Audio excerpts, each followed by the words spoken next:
తిరుమల శ్రీవారి దర్శనం తీర్థయాత్ర అనగానే దర్శనం కంటే ముందు సామాన్య భక్తులకు సమస్యలే దర్శనమిచ్చే పరిస్థితులున్నాయి. 7 కొండలెక్కిన సామాన్య భక్తుడు ప్రశాంతంగా స్వామి దర్శనం చేసుకోవటం గగనంగా మారింది. అందుకే తిరుమలలో ప్రక్షాళన మొదలుపెట్టింది ఏపీ ప్రభుత్వం. ఇంతకీ కొండపై ఉన్న సమస్యలేంటి? టీటీడీపై వస్తున్న ఆరోపణలేంటి? సామాన్యుడు ప్రశాంతంగా దర్శనం చేసుకునే పరిస్థితి ఉందా? ప్రక్షాళన చేయాల్సిన అంశాలేంటి? తిరుమల కలియుగ వైకుంఠం. దేశవ్యాప్తంగానే కాకుండా ప్రపంచమంతా భక్తులున్న దివ్యక్షేత్రం. శ్రీనివాసుడు ఆపదమొక్కులవాడు, కోరిన కోర్కెలు తీర్చే కొంగు బంగారం. అందుకే ఆ కలియుగ దైవం దర్శనం కోసం ఎక్కడెక్కడి నుంచో సామాన్య భక్తులు వ్యయ ప్రయాసలకు ఓర్చి 7 కొండలెక్కి వసతులున్నా లేకున్నా రోడ్లపై పడిగాపులు కాస్తారు. కంపార్ట్మెంట్లలో గంటలకు గంటలు ఎదురు చూస్తారు. కిక్కిరిసిన క్యూ లైన్లలో తోసుకుంటూ ఆనంద నిలయం ముందు దివ్య దర్శనానికి అడుగు పెడతారు.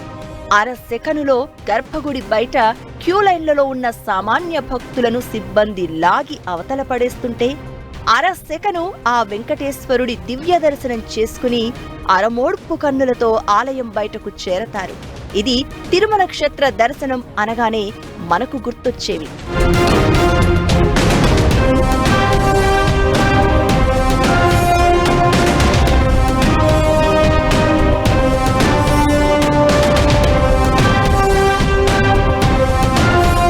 తిరుపతిలో అడుగుపెట్టింది మొదలు, మళ్లీ తిరుమలలో దర్శనం ముగించుకుని కొండ దిగే వరకు సామాన్య భక్తులకు ఎన్నో అవస్థలు. ప్రభుత్వాలు మారుతున్నా, పాలక మండళ్లు మారుతున్నా నిత్యం భక్తుడికి ఆ వెంకన్న దర్శనం అంటే కేవలం దైవ దర్శనం మాత్రమే కాదు. సమస్యలను ముందు దర్శించి వాటిని అధిగమించి ఆ తర్వాత కానీ శ్రీనివాసుడిని దర్శించుకోవడం సాధ్యం కాదు.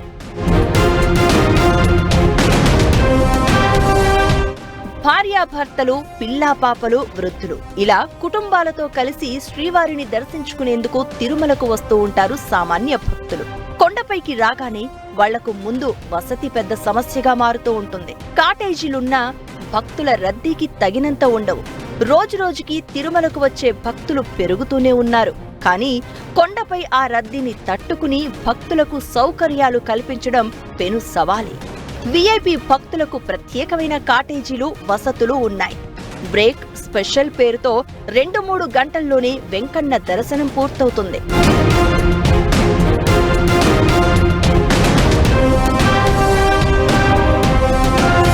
సామాన్య భక్తులకు వసతి సముదాయాలు అంతంత మాత్రమే. కొండపై వీఐపీలకే ప్రాధాన్యమిస్తున్నారని, వారి సేవలోనే టీటీడీ తరిస్తోందన్న ఆరోపణలు పెరిగాయి. వచ్చే భక్తుల సంఖ్య పెరుగుతున్నా టీటీడీ మాత్రం ఉన్న కాటేజీలతోనే సర్దుబాటు చేస్తోందని, సామాన్య భక్తులకు కొత్త కాటేజీలు, వసతి సౌకర్యాలు కల్పించాలని కోరుతున్నారు. ముఖ్యంగా ఎవరైతే వీఐపీల తాకిడి ఎక్కువ ఉందో ఆ వీఐపీల టిక్కెట్ల కోటాలని తగ్గించి సామాన్య భక్తుల సంఖ్యను పెంచే విధంగా, ఎందుకంటే సుదూర ప్రాంతాల నుంచి సామాన్య భక్తులు కాలినడకన వస్తారు. అదేవిధంగా సామాన్య భక్తులు వాహనాల్లో, బస్సుల్లో వస్తారండి. వాళ్ళు తిరుమల కొండకు వచ్చిన తర్వాత వసతి సముదాయాలు సక్రమంగా ఉండవు, అందుబాటులో ఉండవు. ఆ గుడి ముందర పడుకొని ఉంటారు. అలాంటి వాళ్ళకి వీఐపీ కాటేజీలు కట్టడం తగ్గించి వసతి సముదాయాలు ఎక్కువగా కట్టి సామాన్య భక్తులకి అది అందుబాటులోకి తీసుకురావాలి. వారాంతాలు, పర్వదినాలు, సెలవులు, బ్రహ్మోత్సవాలు ఇలాంటి సమయాల్లో తిరుమలకు రద్దీ విపరీతంగా పెరుగుతూ ఉంటుంది. అప్పుడు భక్తులు పడే అవస్థలు అన్నీ ఇన్ని కావు. ఓవైపు తమ ఇలవేల్పు, నమ్మిన దైవమైన వెంకటేశ్వరుడిని దర్శించుకోవాలి. అంతకుముందు కొండపై క్యూ లైన్లలో సమస్యలతో సావాసం చేసి ముందుకు సాగాలి.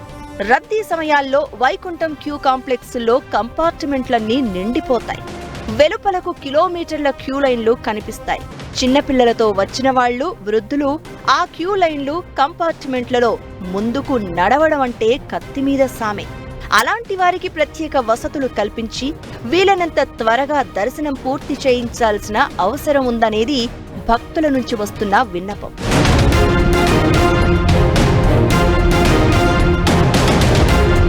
కంపార్ట్మెంట్లలో దర్శనం కోసం గంటల తరబడి వేచి చూడాలి.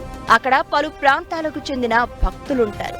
పెరుగన్నం, పులిహోర, సాంబార్, రైస్ ఇలా ప్రసాదాలను కంపార్ట్మెంట్లలో భక్తుల ఆకలి తీర్చేందుకు టీటీడీ అందిస్తూ ఉంటుంది.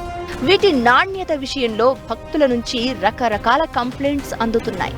నిత్యాన్నదాన సత్రంలో అన్నప్రసాదం క్వాలిటీ పైన రకరకాల విమర్శలున్నాయి. అన్నం ఉడకలేదని చెప్పి, సక్రమంగా లేదని చెప్పి అనేక కంప్లైంట్లు వచ్చాయి. దీనికి ప్రధాన కారణం ముడి సరుకుల కొనుగోళ్లలో అవినీతి. ఎక్కడెక్కడి నుంచో నెయ్యి వస్తుంది, పప్పు దినుసులు వస్తాయి, జీడిపప్పు, లడ్డుకు వాడే పదార్థాలు, ఇవన్నీ కూడా నాణ్యతా ప్రమాణాలు పాటించకపోవడం వల్లే భక్తులు అక్కడ అన్నం రుచికరం, అన్నం పరబ్రహ్మ స్వరూపం అంటారు.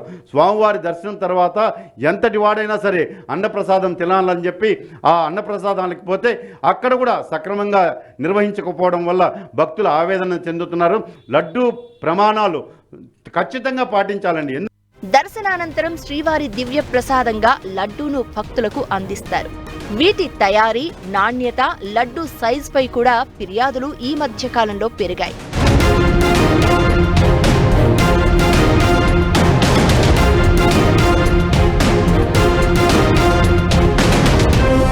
ఒకప్పుడు లడ్డు వారం రోజులు నిల్వ ఉన్నా ఎలాంటి దుర్వాసన వచ్చేది కాదు.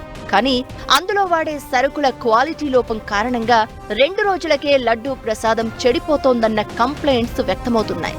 వీటిపైన ప్రత్యేకమైన దృష్టి పెట్టాలనేది భక్తుల ఆవేదన.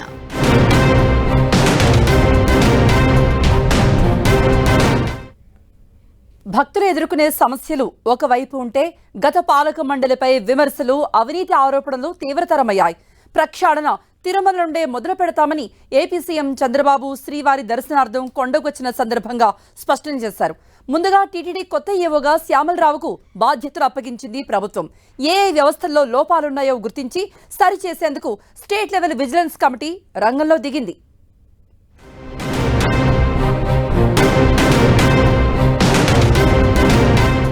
గత పాలక మండలిపై తీవ్ర స్థాయిలో అవినీతి ఆరోపణలున్నాయి. వీఐపీల సేవలో నాటి పాలక మండలి సభ్యులు తరించారని, సామాన్య భక్తుల సౌకర్యాలు, భద్రతను గాలి కొదిలేశారన్న విమర్శలు ఉన్నాయి. ఏపీ సీఎంగా చంద్రబాబు ప్రమాణ స్వీకారం చేసిన తర్వాత తిరుమల శ్రీవారిని దర్శించుకున్నారు. తిరుమల ప్రక్షాళన ప్రారంభమైందని ప్రకటించారు. ఈ క్రమంలోనే టీటీడీ నూతన ఈవోగా శ్యామలరావు బాధ్యతలు స్వీకరించారు. అదే రోజు నుంచే భక్తుల సమస్యలను తెలుసుకోవడంతో పాటు యంత్రాంగం, పాలక మండలి తీరుతెన్నులపైన అంశాల వారీగా లోటుపాట్లను సరిదిద్దడం మొదలుపెట్టారు. తిరుమలకు వచ్చే యాత్రికుల సంఖ్య, వారి అవసరాలకు అనుగుణంగా పలు వ్యవస్థల్లో మార్పులు చేస్తున్నారు. రద్దీ సమయాల్లో క్యూలైన్ల నిర్వహణ, కంపార్ట్మెంట్లలో భక్తులకు వసతుల కల్పన, కాటేజీలు, అన్నదాన సత్రాలు ఇలా పలు ప్రాంతాల్లో తనిఖీలు చేసి వివరాలు సేకరించారు నూతన ఈవో శ్యామలరావు. అదే సమయంలో పనిచేయని సిబ్బందికి షోకాజ్ నోటీసులు, మెమోలు జారీ చేశారు. కొందరు డిప్యుటేషన్ అధికారులను మాతృ సంస్థకు పంపించే కార్యక్రమాలు మొదలయ్యాయి. ఇటు టీటీడీలో అన్ని విభాగాల ప్రక్షాళనకు స్టేట్ లెవెల్ విజిలెన్స్ కమిటీని నియమించారు. శ్రీవారి ఆర్జిత సేవా టికెట్లు, గత ప్రభుత్వ హయాంలో కేటాయించిన వీఐపీ బ్రేక్, ప్రోటోకాల్ దర్శనాల వివరాలపై దృష్టి సారించింది విజిలెన్స్ కమిటీ. టీటీడీ ఈవో కార్యాలయం సహా వైకుంఠం క్యూ కాంప్లెక్స్ వద్దనున్న ఆర్జిత కార్యాలయంలోని ఐటీ విభాగంలోనూ సోదాలు చేశారు. ప్రభుత్వం మారిన వెంటనే రికార్డులను తారుమారు చేశారనే ఆరోపణలు ఉన్నాయి. అలాగే శ్రీవాణి ట్రస్ట్ ద్వారా కేటాయించే టికెట్ కౌంటర్లను కూడా తనిఖీ చేశారు.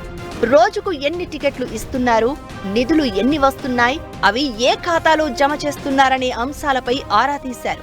శ్రీవారి అన్న ప్రసాదాలు, లడ్డూ ప్రసాదాల తయారీకి ముడి సరుకుల కొనుగోళ్లలో అక్రమాలు జరిగాయనే ఆరోపణలతో quality control wing, lab testing, health అధికారులను ఆరా తీస్తున్నారు. ముఖ్యమైన అంశాలను పరిశీలించి వివరాలు సేకరిస్తున్నారు. ఎస్టేట్ విభాగం ద్వారా అతిథి గృహాల నిర్మాణం, దుకాణాల లైసెన్స్ రెన్యువల్స్, నగదు బ్యాంకు లావాదేవీలు, డిపాజిట్లు, ఆభరణాల భద్రత, టీటీడీ బోర్డులో టేబుల్ అజెండాగా పనులకు నిధుల మళ్లింపు వంటి వాటిపైన విస్తృత తనిఖీలతో లోతైన పరిశీలన చేస్తున్నారు. గతంలో టీటీడీ పాలక మండలి సభ్యులు చాలా మంది కమిషన్ల కోసం నిబంధనలను ఉల్లంఘించారన్న ఆరోపణలు ఉన్నాయి. ఇంజనీరింగ్ పనులకు నిధులు మళ్లించారనే విమర్శలు ఉన్నాయి. దీంతో స్టేట్ విజిలెన్స్ బృందం ప్రత్యేకంగా ఇంజనీరింగ్ విభాగాల్లో సోదాలు చేస్తోంది. పనులను కొందరికే కట్టబెట్టడం, ఇంజనీరింగ్ అధికారులకు, కాంట్రాక్టర్లకు, గత బోర్డు సభ్యులకు మధ్య ఎలాంటి సంబంధాలు ఉన్నాయన్న అంశాలపైన ఆరా తీస్తోంది. తిరుమలలో తిష్టవేసిన దళారీ వ్యవస్థ వసతి, దర్శనం, ఆర్జిత సేవా టికెట్ల పేరుతో భక్తులను మోసగిస్తూ వస్తోందనే ఆరోపణలు సైతం పెరిగిపోయాయి. అలాగే ఆన్లైన్ మోసాలతో కొండకు వచ్చే భక్తులకు అద్దె గదులు అందుబాటులో లేకుండా చేస్తున్నారన్న ఆరోపణలు ఉన్నాయి. భక్తులకు కొండపై 7,500కు పైగా గదులున్నాయి. అలాగే సిఫారసు లేఖలపై కూడా భక్తులకు గదుల్ని కేటాయిస్తారు. ఇదే అదునుగా 100 రూపాయల గదిని కూడా 1000 రూపాయలకు అద్దెకిచ్చే దళారీలు కొండపై పెరిగిపోయారు. ఈ తరహా వ్యవహారాలపైన దృష్టి పెట్టిన విజిలెన్స్ ఇప్పటికే పలువురు దళారీలను అదుపులోకి తీసుకుంది. ఈరోజు సామాన్యుడికి అవసరమైంది ప్రశాంతంగా దర్శనం కావడం, తిరుమల కొండ మీద వసతి ఉండడం, తినడానికి యోగ్యమైనటువంటి నాణ్యమైనటువంటి ఆహారం ఉండడం, ఇవి అన్నిటికంటే కీలకమైనది. ఎక్కడెక్కడి నుంచో పసిబిడ్డలతో, భార్య పిల్లలతో, తల్లిదండ్రులతో, వృద్ధులతో కలిసి వస్తున్నటువంటి కుటుంబాలకి తీరని మనోవేదన మొదటి నుంచి ఉంది. అందుకు అవసరమైనటువంటి పారదర్శకమైన విధానం తిరుమల కొండ మీద లేకపోవడమే ఈరోజు ఉన్నటువంటి తీవ్రమైన సమస్య. రద్దీ సమయాల్లో కిలోమీటర్ల కొద్దీ క్యూ లైన్లలో వేచి ఉండే భక్తులకు నామమాత్రంగా అందుతున్న అన్న ప్రసాదాలు, పాలు వంటి వాటిపై దృష్టి సారించింది విజిలెన్స్. క్యూ లైన్లలో వేచి ఉండే భక్తులకు నిరంతరాయంగా నీళ్లు, పాలు, అన్న ప్రసాదాలు అందించాలని ఆదేశాలు జారీ చేశారు. అదేవిధంగా పారిశుద్ధ్యం విషయంలో దిద్దుబాటు చర్యలు చేపట్టారు. అలిపిరి మెట్ల మార్గం, శ్రీవారి మెట్టు నుంచి వచ్చేవారికి దివ్య దర్శనం టోకెన్లు ఇచ్చే ప్రక్రియను మళ్లీ తిరిగి ప్రారంభించారు. తిరుమల నడక మార్గాల్లో భక్తుల భద్రతపై ఫోకస్ పెట్టారు. AP forest, TTD forest, engineering, security విభాగాలతో టీటీడీ ఈవో శ్యామలరావు నిరంతర సమీక్షలు చేస్తున్నారు. చిరుతలు, ఇతర క్రూర మృగాల సంచారంపై దృష్టి పెట్టి ట్రాప్ కెమెరాల ఏర్పాటుకు సిద్ధమయ్యారు. కాలి నడకన వచ్చే భక్తులు సాయంత్రంలోపే తిరుమల చేరుకునేలా మార్పులు చేశారు. ఇలా ఒక్కొక్కటిగా సామాన్య భక్తుల సౌకర్యాలు, భద్రత వంటి అంశాలకు ప్రాధాన్యత ఇచ్చే దిశగా అడుగులు వేస్తోంది టీటీడీ.